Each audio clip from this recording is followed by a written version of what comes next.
স্ত্রীর অনুমতি ছাড়া স্বামীরা যদি দুইটা মাত্র কাজ করে তাহলে এই দুইটা কাজের জন্য তারা জাহান্নামী হয়ে যাবে। অনেক সময় আমরা বলি যে স্বামীর অনুমতি ছাড়া স্ত্রীরা এটা করতে পারবে না, সেটা করতে পারবে না, কিন্তু ইসলামের এমন কিছু বিষয় আছে স্বামীরা যদি স্ত্রীর অনুমতি ছাড়া ওই বিষয়গুলো করে তাহলে স্বামীরা জাহান্নামী হয়ে যাবে। এর মধ্যে এক নম্বর হচ্ছে মোহরানা আদায় না করা। স্ত্রীর অনুমতি ছাড়া স্বামী যদি মোহরানা বাকি রেখে দেয় এবং এটা যদি সে না দেয় তাহলে এই একটা জিনিসে তাকে জাহান্নামে নিয়ে যেতে পারে। কারণ এই মোহর এই যে স্ত্রীকে দেওয়া হয় এটা কিন্তু স্ত্রীর প্রতি অনুগ্রহ করা হয় না। এটা এমন না যে তার প্রতি ইহসান করা হচ্ছে, তাকে দান করা হচ্ছে। এই মোহরটা একজন স্ত্রীর জন্য হক, এটা তার অধিকার, তার অধিকার তাকে ফিরিয়ে দিতে হবে। এটা মনে রাখবে, এটা বান্দার হক।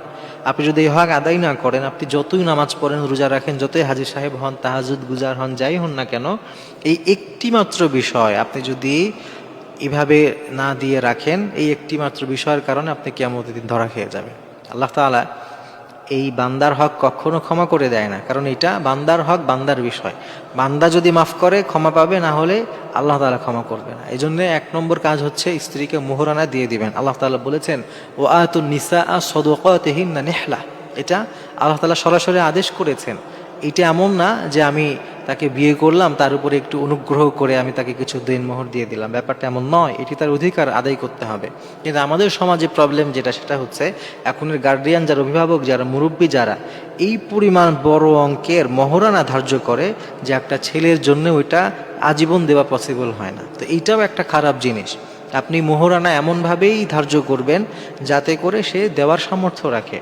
এবং মোহরানা ধার্যের আর একটা ভুল অনেকেই করে, সেটা হচ্ছে মোহরানা ধার্য মুরব্বীরা করে। এটা তো মুরব্বীদের কাজ না। যে বিয়ে করছে, যাকে বিয়ে করছে, তারা উভয়ে মিলে সন্তুষ্ট চিত্তে যেটা মোহরানা ধার্য করবে ওইটাই মোহরানা। এটা তাদেরকে তারা বুঝতে দেন। কিন্তু আমাদের সমাজে অনেক বড় মোহরানা এই জন্য ধরে যে যাতে করে তালাক দিতে না পারে। তো আপনার বিয়ের শুরুতেই আপনার নিয়ত যদি এত খারাপ হয় তাহলে ওই বিয়েতে বরকত কেমনে আসবে? এই জন্য এই পরিমাণ মোহর নির্ধারণ করবেন যেটা আপনার সাধ্যে আছে এবং ওইটা অবশ্যই আদায় করে দিবেন। এটা এক নম্বর। আর দুই নম্বর হচ্ছে স্ত্রীর অনুমতি ছাড়া 4 মাসের বেশি কোনো স্বামী যদি স্ত্রী থেকে দূরে থাকে, বাইরে থাকে, এটা তার জন্য গুনাহের কারণ। হাদিসের মধ্যে আসছে একজন স্ত্রী হযরত ওমর রাদিয়াল্লাহু আনহু তার কাছে এসে অভিযোগ করলো তার স্বামীর ব্যাপারে, যে তার স্বামী তাকে সময় দেয় না। তো হযরত ওমর রাদিয়াল্লাহু আনহু হযরত হাফসার কাছে গিয়ে জিজ্ঞাসা করলো যে একজন স্ত্রী স্বামীর থেকে কতদিন পর্যন্ত দূরে থাকতে পারে, সবর করতে পারে? তো উনি বললেন যে সর্বোচ্চ 4 মাস, এর বেশি পারে না।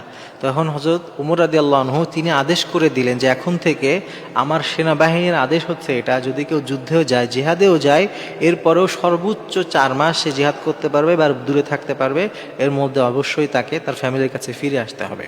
এজন্য সর্বোচ্চ 4 মাসের বেশি স্ত্রীর থেকে অনুমতি ছাড়া দূরে থাকা যাবে না। অনেকে প্রবাসী ভাইয়েরা আছেন, তারা অনেক সময় বলেন যে তাহলে আমাদের কি?